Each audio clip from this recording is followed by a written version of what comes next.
Namibia.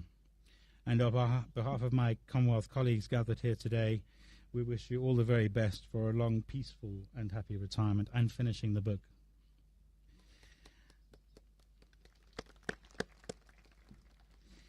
Thank you also to other colleagues from the diplomatic community in Namibia who have joined us today to celebrate the Commonwealth. It's a pleasure to see you here, and your presence underlines the collaborative nature of our diplomatic group. Of course, membership of the Commonwealth is always open to those nations who share our values, and we'd be happy to offer you further information and membership forms if you require. And I recognise some of you may have just turned up for the exceptional choice of Commonwealth cuisine, which normally follows this event, but I'm afraid that this year's event has been curtailed due to a number of operational constraints. Thank you also to my Commonwealth colleagues for their support, their friendship and collaboration over the past 4 years. It's been an absolute pleasure to work with all of you, and following my departure in mid-April, I will with pleasure hand the baton over to my dear brother from Ghana.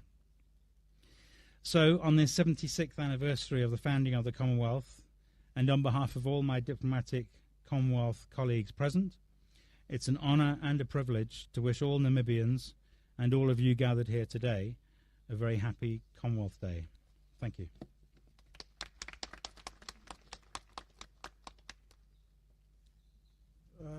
Thank you very much, High Commissioner, for the remarks. I now invite Mount View Secondary School for performance, please.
Yeah.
your photo or video taken, used without permission and out of context, and suddenly facing backlash as people believe a false story about you?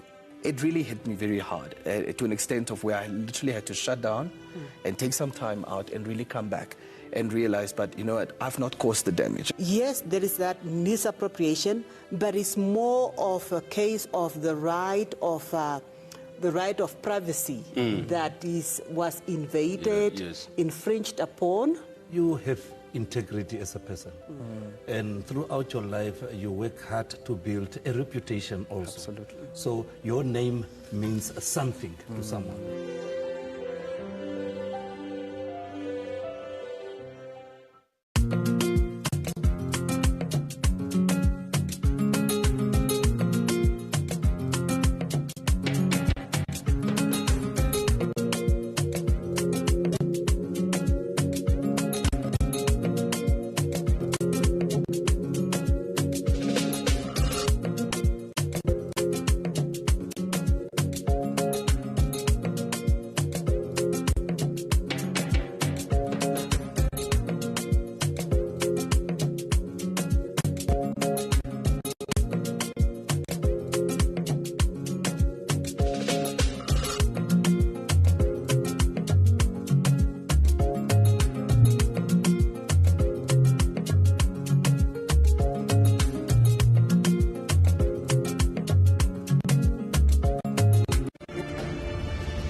Professor Peter Kashavivi for his address.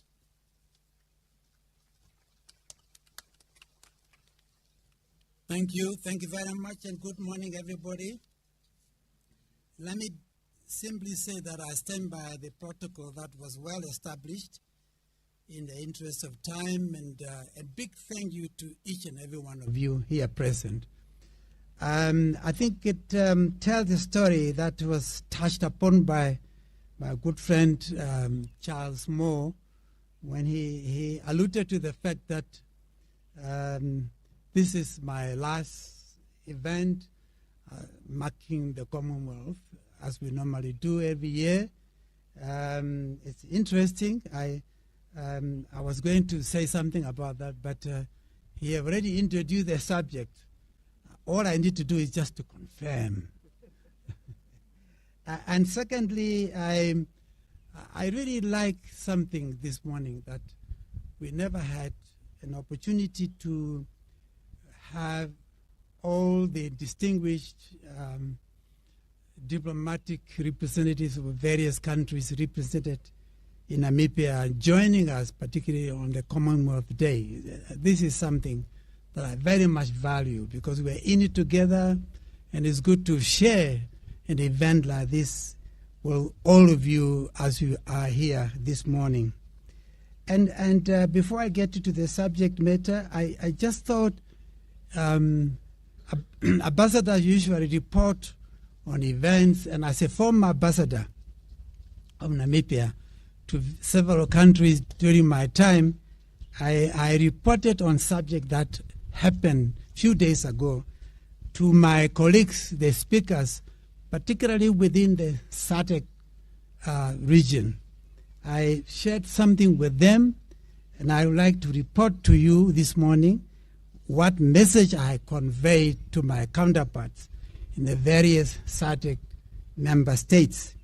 I said to them that we witnessed an important event over the last couple of days, over the weekend, whereby the governing party of Namibia not only confirmed His Excellency Netumbo Nandi-Ndaitwah in her position as the president-elect, but the party, the governing party, has gone further, also by choosing her as the president of the SWAPO party. I thought they needed to know from the horse's mouth, from the Speaker of the National Assembly of the Republic of Namibia. I shared that piece of information with my colleagues. And I also went on to say this important coincided with the marking of the International Women's Day to underscore how much this country values gender equality, that even the governing party have gone further to confirm her as the president of the governing party. These events are important because we hope they inspire confidence, and they also underscore our commitment to gender equality. And that I thought it was important that we should say that happy moment with the region, the continent of Africa, and the global village to which we attach great importance. Ladies and gentlemen, I've got a special duty, the only duty that I have this morning, and that is to present a Commonwealth Day message from His Majesty the King Charles III that I need to share with you. I don't need to add anything. I read line by line, because this is what we usually do on a day like this. The message reads as follows. Last October, leaders from across the Commonwealth came together in Samoa to reaffirm their belief in the value of the Commonwealth as trusted forum where the diverse voices of our member states, the large and small, the young and old come together as one family. These gatherings are important for helping the Commonwealth nations to tackle the challenges of the day, yet they also play another vital role. In these uncertain times where it is all too easy to believe that our differences are problems instead of a source of strength and an opportunity for learning, the Commonwealth's remarkable collective of nations and peoples come together in the spirit of support and, crucially, friendship. This year, the world reflects on the 80th anniversary of the end of the Second World War. More than 1.5 million men and women who served during the war came across the Commonwealth to support the United Kingdom and its allies. On this special anniversary, we remember with particular pride and everlasting gratitude the untold sacrifice and selflessness of so many from around our family of nations who gave their lives in that dreadful conflict. The Commonwealth's ability to bring together people from all over the world has stood the test of time and remains as an ever important today. Leaders recently reiterated the importance of collaboration for peace and human rights, as well as for the restoration of nature, both on land and in the oceans.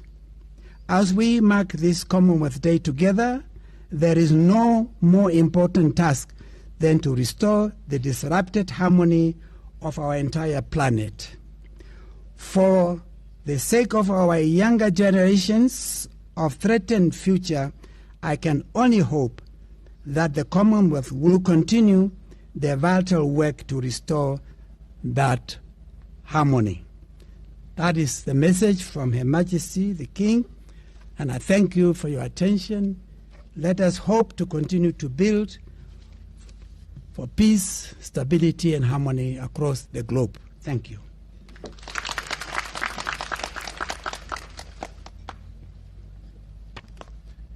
Thank you very much, Honorable Speaker. It's complicated when the Speaker is a professor as well. You've got to arrange your words properly. It's not clear which comes first, Honorable or Professor. I now invite all of primary school for a performance, please.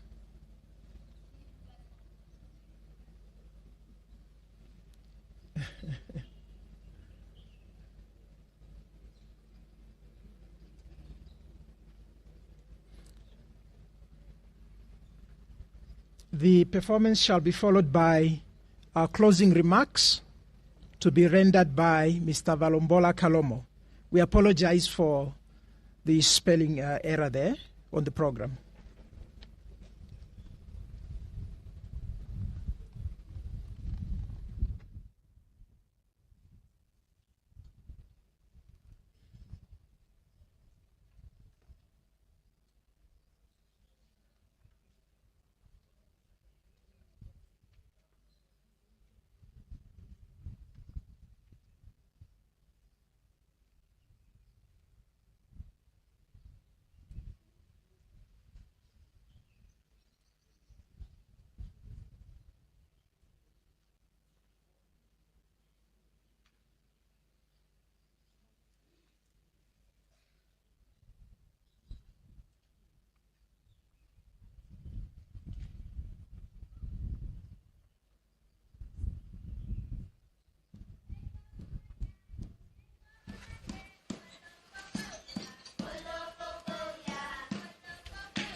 Primary School.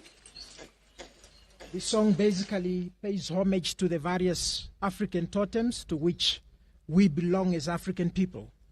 Some belong to the lion totem, others to the hyena totem, the elephant, and so on. So in summary, that's what it's all about.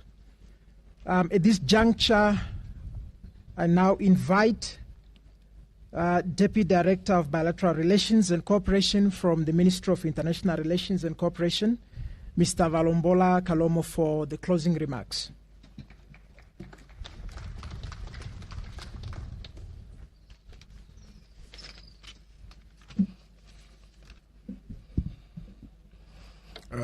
Good morning, Director of Ceremonies, Honorable Professor Peter Kachavivi, Speaker and MP of the National Assembly, High Commissioners, distinguished visitors, distinguished guests, all protocol observed.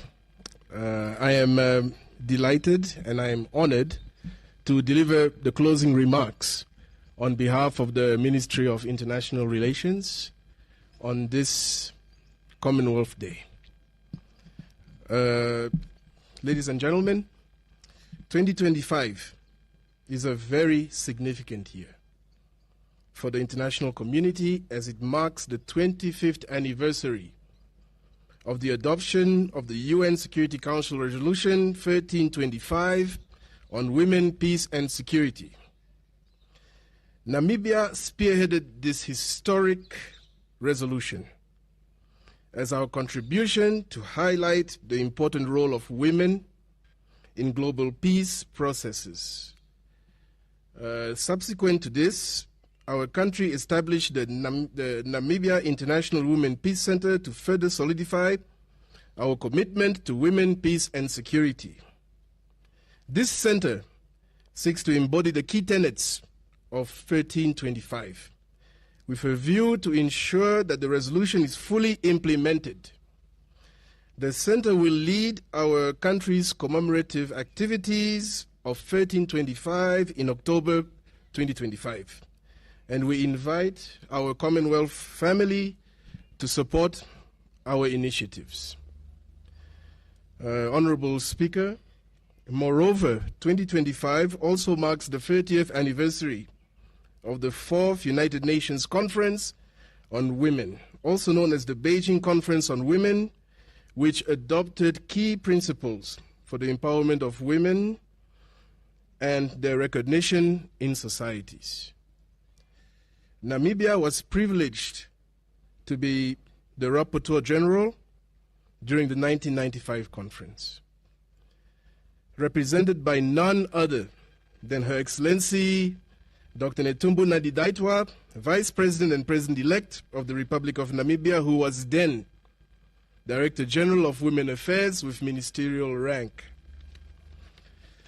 2 weeks from now, in exactly 11 days, Her Excellency Nandi-Ndaitwah will be sworn in as the 5th President of the Republic of Namibia, and as the first female president, marking yet another milestone in Namibia's history and recognition of the equal contribution of women to our independence, freedom, and national development.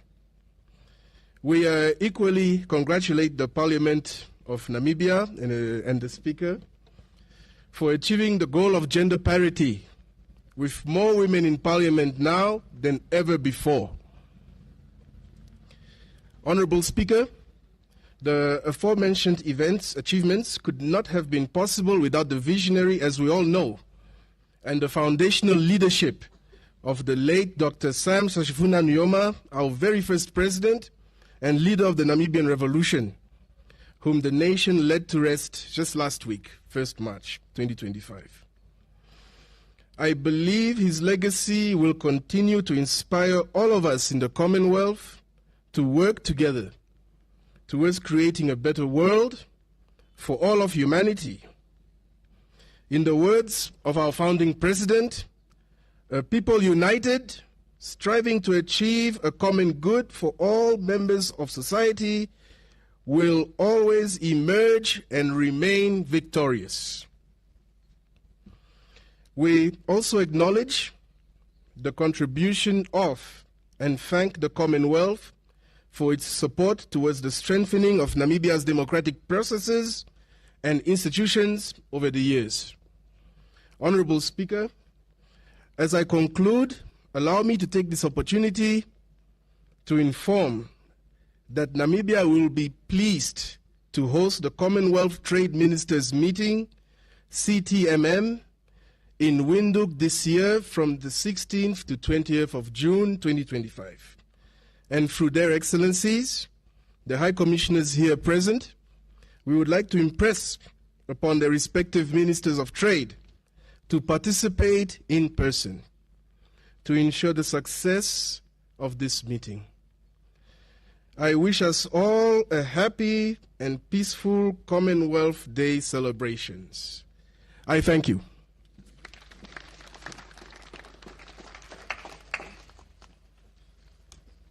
Thank you very much, Mr. Kalomo. We shall now have performance by Mount View Secondary School. Thereafter, we'll have the AU anthem, and then we'll have opportunity for group picture here, the speaker and the High Commissioners present. Mount View Secondary School, please.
Pandu zonene vana vetu vokuligwanina. Thank you very much. Our own children, they were saying goodbye. Muthiarepo means goodbye. Thank you very much. May we all now rise for the AU and national anthem.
Thank you all for coming.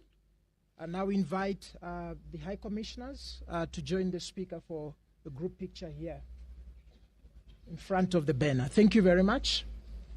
Please travel in peace.